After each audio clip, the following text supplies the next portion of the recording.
ਕੋਟ ਖੰਡਾਂ ਬ੍ਰਹਿਮੰਡਾਂ ਦਾ ਮਾਲਕ, ਪੂਰੀ ਮਾਨਵਤਾ ਦਾ ਸਰਬ ਸਾਂਝਾ ਗੁਰੂ ਰਹਿਬਰ, ਸ਼ਬਦ ਗੁਰੂ ਅਵਤਾਰ ਗੁਰੂ ਗੱਦੀ ਤੇ ਬਿਰਾਜਮਾਨ, ਬਾਣੀ ਬੋਧ,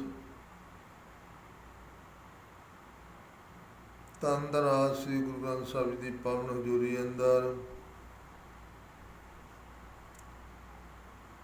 ਸੱਜ ਬੈਠੇ ਗੁਰੂ ਖਾਲਸਾ ਸਾਧ ਸੰਗਤ ਜੀਓ, ਆਓ ਜੋ ਆਪਾਂ ਚਿਰਾਂ ਤੋਂ ਧੰਨ ਧੰਨ ਸਾਹਿਬ ਸ੍ਰੀ ਗੁਰੂ ਨਾਨਕ ਪਾਤਸ਼ਾਹ ਦੇ ਪਾਵਨ ਜੀਵਨ ਦੀਆਂ ਕਥਾ ਕਹਾਣੀਆਂ ਵਿਚਾਰਾਂ ਕਰਦੇ ਸੁਣਦੇ ਆ ਰਹੇ ਹਾਂ। ਆਓ ਅੱਜ ਵੀ ਉਸੇ ਲੜੀ ਦਾ ਇੱਕ ਹਿੱਸਾ ਬਣ ਕੇ ਆਪਾਂ ਸਤਿਗੁਰਾਂ ਦੇ ਪਾਵਨ ਜੀਵਨ ਵਿੱਚੋਂ ਕੁਝ ਕੁ ਰੱਬੀ ਗੁਣਾਂ ਨੂੰ ਗ੍ਰਹਿਣ ਕਰਨ ਦਾ ਯਤਨ ਕਰੀਏ, ਤਾਂ ਕਿ ਆਇਆ ਸਾਡਾ ਸੰਸਾਰ ਤੇ ਸਫਲ ਹੋ ਜਾਵੇ।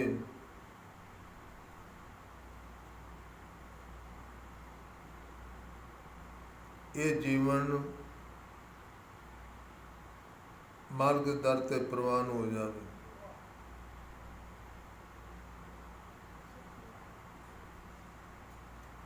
ਜਮਾਂ ਦੀ ਮਾਰ ਤੋਂ ਬਚ ਜਾਈਏ, ਨਿੱਤ ਦੇ ਦੁੱਖਾਂ ਕਲੇਸ਼ਾਂ ਰੋਗਾਂ ਸੋਗਾਂ ਕਾੜਿਆਂ ਸਾੜਿਆਂ ਫਿਕਰਾਂ ਚਿੰਤਾਵਾਂ ਤੋਂ ਬਚ ਜਾਈਏ। ਅੱਜ ਜੋ ਸੁਣਦੇ ਦੇਖਦੇ ਆ ਰਹੇ ਆਪਾਂ 84 ਲੱਖ ਕੰਦੀਆਂ ਮੰਦੀਆਂ ਟੇਢੀਆਂ ਮੇਢੀਆਂ ਜੂਨੀਆਂ, ਇਹਨਾਂ ਤੋਂ ਵੀ ਆਪਣਾ ਬਚਾਅ ਹੋ ਜਾਵੇ।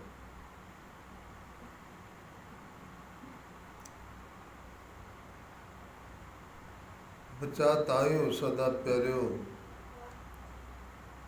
ਕਾੜੇ ਸਾੜੇ ਦੁੱਖਾਂ ਕਲੇਸ਼ਾਂ ਤੋਂ ਤਾਂ ਹੀ ਬਚ ਸਕਦੇ ਹਾਂ ਜੇ ਰੱਬੀ ਗੁਣਾਂ ਦੀ ਦਾਤ ਸਾਨੂੰ ਪ੍ਰਾਪਤ ਹੋ ਜੂ। ਤਾਂ ਰੱਬੀ ਗੁਣਾਂ ਦੀ ਦਾਤ ਪ੍ਰਾਪਤ ਕਰਨ ਦੇ ਵਾਸਤੇ ਪਿਆਰਿਓ ਜੀਵਨ ਵਿੱਚ ਗੁਰੂ ਦਾ ਇੱਕ ਬਹੁਤ ਵੱਡਾ ਅਹਿਮ ਰੋਲ ਹੈ।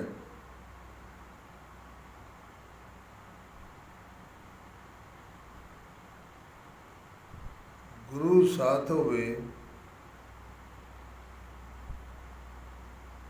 ਗੁਰੂ ਦੀ ਕਿਰਪਾ ਹੋਵੇ ਤੇ ਫਿਰ ਸਤਸੰਗ ਨਸੀਬ ਹੁੰਦੀ ਹੈ। ਸਤਸੰਗ ਮਿਲੇ ਤਾਂ ਗੁਰੂ ਦੇ ਦਰਸ਼ਨ ਦਾਰੇ ਨਸੀਬ ਹੁੰਦੇ ਆ। ਉਹਨਾਂ ਦੋਨਾਂ ਦੇ ਨਾਲ ਉਸ ਅਕਾਲ ਪੁਰਖ ਵਾਹਿਗੁਰੂ ਜਿਹਨੂੰ ਅਸੀਂ ਰਾਮ, ਅੱਲਾ, ਵਾਹਿਗੁਰੂ, ਖੁਦਾ ਅਨੇਕਾਂ ਨਾਮਾਂ ਨਾਲ ਪੁਕਾਰਦੇ ਹਾਂ, ਉਹਦਾ ਬਹੁਤ ਵੱਡਾ ਸੰਬੰਧ ਹੈ। ਇੱਦਾਂ ਕਹਿ ਲਈਏ ਆਪਾਂ, ਜਿੱਥੇ ਗੁਰੂ ਆ ਉੱਥੇ ਸਤਸੰਗ ਆ, ਜਿੱਥੇ ਸਤਸੰਗ ਆ ਉੱਥੇ ਰੱਬ ਰਾਮ ਅੱਲਾ ਖੁਦਾ ਹੈ।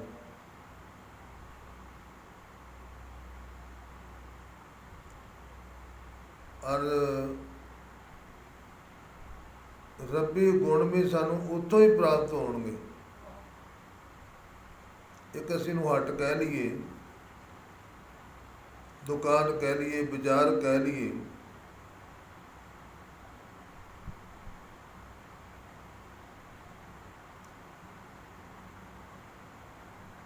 ਇਹ ਰੱਬੀ ਗੁਣਾਂ ਦੇ ਨਾਲ ਭਰਪੂਰ ਭਰਿਆ ਹੋਇਆ।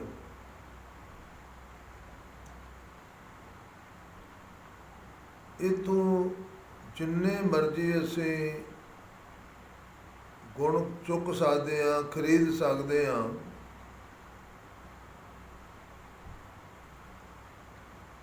ਇਹ ਪਿਆਰ ਸਾਡੇ ਤੇ ਡਿਪੈਂਡ ਹੈ, ਨਿਰਭਰ ਹੈ। ਜਿੰਨਾ ਚਿਰ ਰੱਬੀ ਗੁਣ ਨਹੀਂ ਹੁੰਦੇ ਸਾਡੇ ਕੋਲ ਪ੍ਰਾਪਤ ਨਹੀਂ ਹੁੰਦੇ, ਸੇਵਾ ਸਿਮਰਨ ਸਾਡੇ ਪੱਲੇ ਨਹੀਂ। ਸੱਚ ਜਾਣਿਓ ਜਨਮਾਂ ਜਨਮਾਂਤਰਾਂ ਦੀ ਲੱਗੀ ਹੋਈ ਇਸ ਮਨ ਨੂੰ ਮੈਲ ਉਹ ਉਤਰ ਨਹੀਂ ਸਕਦੀ, ਤੇ ਜਿੰਨਾ ਚਿਰ ਉਤਰਦੀ ਨਹੀਂ ਸੱਚ ਜਾਣਿਓ ਉਹਨਾਂ ਚਿਰ ਸੁੱਖਾਂ ਦੀ ਆਸ ਅਸੀਂ ਭਾਵੇਂ ਜਿੰਨੀ ਮਰਜ਼ੀ ਰੱਖੀ ਜਾਈਏ, ਆਸ ਪੂਰੀ ਨਹੀਂ ਹੋ ਸਕਦੀ। ਸੁੱਖ ਭਾਵ ਇਹਦਾ ਕਹਿ ਲਈਏ ਸਿੱਧਾ ਵੀ ਸੁੱਖ ਪ੍ਰਾਪਤ ਨਹੀਂ ਹੋ ਸਕਦੇ। ਸ਼ਾਇਦ ਸਾਡੇ ਮਨ ਵਿੱਚ ਸ਼ੰਕਾ ਹੋ ਜਾਊ,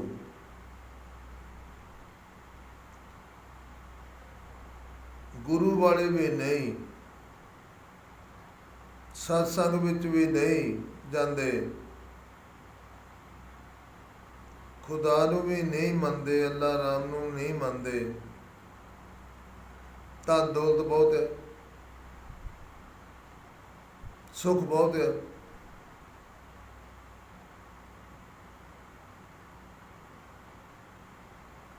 ਧੰਨ ਗੁਰੂ ਨਾਨਕ ਸਾਹਿਬ ਕਹਿੰਦੇ ਜਿਨ੍ਹਾਂ ਨੂੰ ਤੁਸੀਂ ਸੁੱਖ ਸਮਝ ਕੇ ਮੰਨ ਕੇ ਬੈਠ ਗਏ ਨਾ, ਇਹ ਅਲਪ ਸੁੱਖ ਆ, ਛੋਟੇ ਛੋਟੇ ਸੁੱਖ ਆ,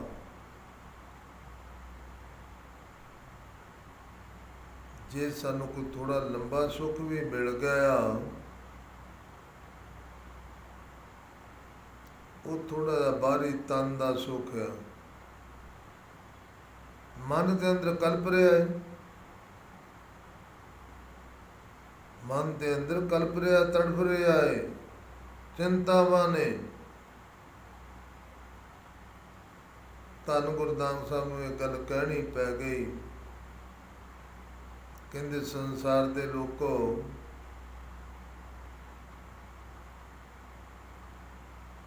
ਜਿਹੜਾ ਤੁਸੀਂ ਬਾਹਰੀ ਰੂਪ ਤੇ ਸੁੱਖ ਦੇਖ ਰਹੇ ਜੋ, ਇਹ ਅਸਲ ਸੁੱਖ ਨਹੀਂ, ਇਹਦੇ ਪਿੱਛੇ ਦੁੱਖ ਵੀ ਆਣ ਕੇ ਖੜਨ ਵਾਲਾ ਹੈ।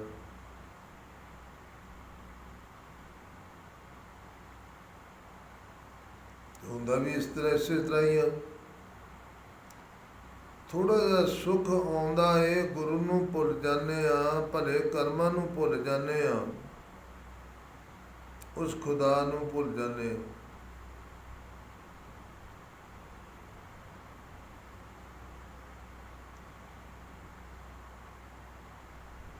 ਤੇ ਫਿਰ ਹੀ ਸਾਨੂੰ ਇਹ ਦੁੱਖਾਂ ਰੋਗਾਂ ਦਾ ਸਾਹਮਣਾ ਕਰਨਾ ਪੈਂਦਾ। 12 ਮਾਹ ਵਿੱਚ ਪਾਤਸ਼ਾਹ ਨੇ ਸਾਡੇ ਤੇ ਬਖਸ਼ਿਸ਼ ਕੀਤੀ।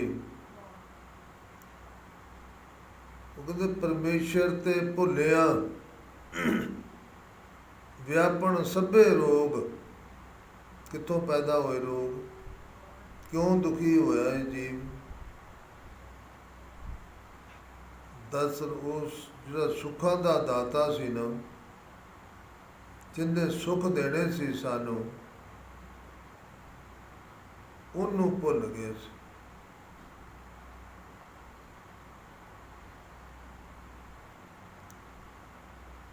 ਇਸ ਕਰਕੇ ਸਾਨੂੰ ਰੋਗਾਂ ਦਾ ਸਾਹਮਣਾ ਕਰਨਾ ਪਿਆ।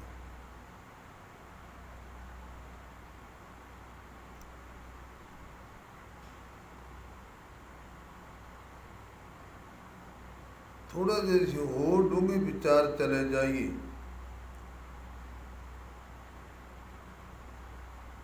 ਤੇ ਸਾਨੂੰ ਪਿਛਲੇ ਕਰਮਾਂ ਦੀ ਕੁਝ ਸੋਝੀ ਜੀ ਆ ਜਾਊਗੀ ਵੀ ਇਸ ਜਨਮ ਵਿੱਚ ਕੋਈ ਚੰਗਾ ਕਰਮ ਨਹੀਂ ਕੀਤਾ, ਭਲਾ ਕਰਮ ਨਹੀਂ ਕੀਤਾ, ਸਿਮਰਤ ਵੀ ਨਹੀਂ ਕੀਤਾ, ਤੇ ਸੁੱਖ ਹੈ ਨੇ।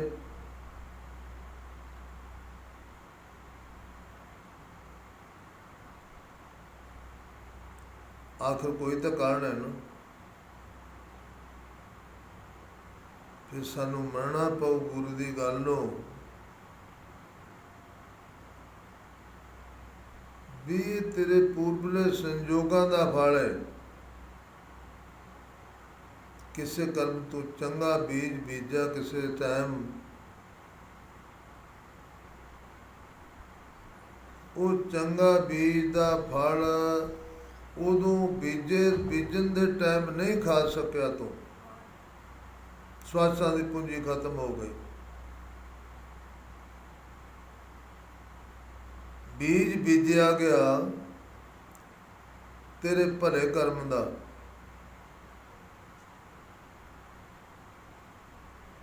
ਅੱਜ ਉਹ ਅੰਕੁਰ ਨਹੀਂ ਹੋਇਆ, ਤੇਰੀ ਸਵਾਸਾਂ ਦੀ ਪੂੰਜੀ ਖਤਮ ਹੋ ਗਈ।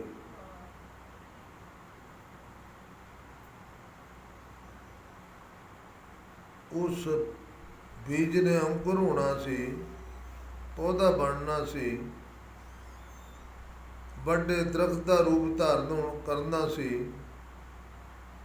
ਫਲ ਫੁੱਲ ਲੱਗਣੇ ਸੀ, ਖਾਣੇ ਸੀ। ਇੱਧਰ ਸਵਾਸਾਂ ਦੀ ਪੂੰਜੀ ਖਤਮ ਹੋਈ, ਉਧਰ ਬੀਜ ਅੰਕੁਰ ਹੋਇਆ, ਉਧਰ ਦੁਬਾਰਾ ਜਨਮ ਮਿਲਿਆ। ਉਹ ਜਨਮ ਦਾ ਸੰਬੰਧ ਫਿਰ ਇਸੇ ਫਲ ਦੇ ਨਾਲ ਜੁੜਿਆ, ਇਸੇ ਬੀਜ ਦੇ ਨਾਲ ਜੁੜਿਆ। ਇਹ ਹੁਣ ਪੌਦਾ ਜਿਹੜਾ ਸੀ ਵੱਡਾ ਹੋ ਚੁੱਕਾ ਸੀ, ਫਲ ਫੁੱਲ ਲੱਗਣ ਲੱਗ ਗਏ ਇਹਨੂੰ। ਉਧਰ ਦੂਜੇ ਜਨਮ ਦੇ ਰਾਹੀਂ ਇਹਨੂੰ ਉਹਦਾ ਫਲ ਖਾਣਾ ਪਿਆ, ਉਹਦਾ ਨਾਂ ਹੀ ਅਸੀਂ ਸੁੱਖ ਕਹਿੰਦੇ।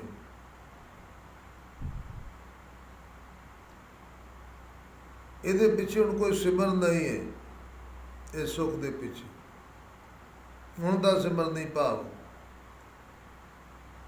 ਹੁਣ ਭਾਵੇਂ ਰੱਜ ਕੇ ਬੁਰੇ ਕਰਮ ਕਰਦਾ ਹੋਵੇ, ਪਾਪ ਕਰਮ ਕਰਦਾ ਹੋਵੇ, ਤੇ ਮੰਨਣੀ ਪਊ ਇਹ ਗੱਲ ਕਿ ਪਿਛਲੇ ਜਨਮ ਦਾ ਬੀਜ ਬੀਜਿਆ ਹੋਇਆ ਇਹ ਸੁੱਖ ਦਾ ਫਲ ਦੇ ਰਿਹਾ ਹੈ ਜਿਹੜਾ ਤੂੰ ਖਾ ਰਿਹਾ ਹੈ। ਭਗਵਾਨ ਕ੍ਰਿਸ਼ਨ ਜੀ ਨੇ ਵੀ ਇਹ ਗੱਲ ਕਰਮਾਂ ਤੇ ਬਹੁਤ ਵੱਡੀ ਜ਼ੋਰ ਦਿੱਤਾ। ਆ ਤੁਸੀਂ ਗੁਰਬਾਣੀ ਪੜ੍ਹਦੇ ਜੇ, ਰਾਤ ਦਿਨ ਪੜ੍ਹਦੇ ਜੇ, ਜਦੋਂ ਵਿਚਾਰੋਗੇ ਤੇ ਤੁਹਾਨੂੰ ਇਹੋ ਹੀ ਕੁਝ ਮਿਲੂਗਾ। ਇਨਸਾਨ ਅਚੇਤ ਪਾਪ ਤੇ ਡਰੇ, ਅਚੇਤ ਪਾਪ ਭੁੱਲ ਭੁਲੇਖੇ ਹੋ ਜਾਣਾ, ਅਚਾਨਕ ਹੋ ਜਾਣਾ। ਕਹਿੰਦੇ ਇੰਨਾ ਸੰਭਲ ਕੇ ਚੱਲ ਜੀਵਨ ਵਿੱਚ, ਕਿਤੇ ਭੁੱਲ ਭੁਲੇਖੇ ਵੀ ਪਾਪ ਨਾ ਹੋ ਜਾਵੇ। ਉਹ ਪਾਪ ਹੋਇਆ ਕਿ ਬੀਜ ਬਣ ਜਾਓ, ਬੀਜ ਤੇਰੇ ਤਨ ਰੂਪੀ ਧਰਤੀ ਵਿੱਚ ਰੱਖਿਆ ਜਾਊ। ਉਹ ਬੀਜ ਜਦੋਂ ਅੰਕੁਰ ਹੋਊਗਾ, ਵੱਡਾ ਦਰਖਤ ਹੋਊਗਾ, ਫਲ ਫੁੱਲ ਲੱਗਣਗੇ ਤੇ ਦੁੱਖ ਦੇ ਲੱਗਣਗੇ। ਸ਼ਾਇਦ ਸਮਝ ਆ ਗਈ ਹੋਊ ਆਪਾਂ ਨੂੰ। ਵਿਸ਼ਵਾਸ ਭਲੇ ਕਰਮਾਂ ਦੇ ਬੀਜ ਬੀਜੇ ਗਏ, ਪੁੰਨ ਦਾਨ ਦੇ ਕਰਮ ਬੀਜੇ ਗਏ, ਬੀਜ ਬੀਜੇ ਗਏ, ਸੇਵਾ ਸਿਮਰਨ ਦੇ ਬੀਜ ਬੀਜੇ ਗਏ, ਸਵਾਸਾਂ ਦੀ ਪੂੰਜੀ ਸਮਾਪਤ ਹੋ ਗਈ।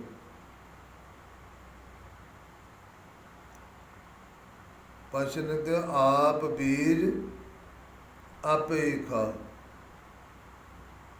ਹੁਣ ਆਪਣਾ ਬੀਜਿਆ ਹੋਇਆ ਬੀਜ ਇਹ ਹੁਣ ਤੂੰ ਖਾਵੇਂਗਾ। ਹੁਣ ਤੂੰ ਸਿਮਰਨ ਨਹੀਂ ਵੀ ਕਰ ਰਿਹਾ, ਹੁਣ ਤੂੰ ਬੁਰੇ ਕਰਮਾਂ ਨਾਲ ਵੀ ਜੁੜ ਗਿਆ। ਪਾਤਸ਼ਾਹ ਨੇ ਇੱਕ ਸੰਸਕ੍ਰਿਤੀ ਅੰਦਰ ਸਾਨੂੰ ਵੱਡੀ ਬਖਸ਼ ਕੀਤੀ ਸਾਡੇ ਤੇ। ਉਹ ਕਹਿੰਦੇ ਪੂਰਬਲੇ ਕਰਮਾਂ ਦੇ ਪੁੰਨ ਦਾਨ ਕਰਕੇ ਸਾਨੂੰ ਇਹ ਮਨੁੱਖਾ ਜਨਮ ਮਿਲਿਆ ਤੇ ਰਾਜ ਮਿਲਿਆ।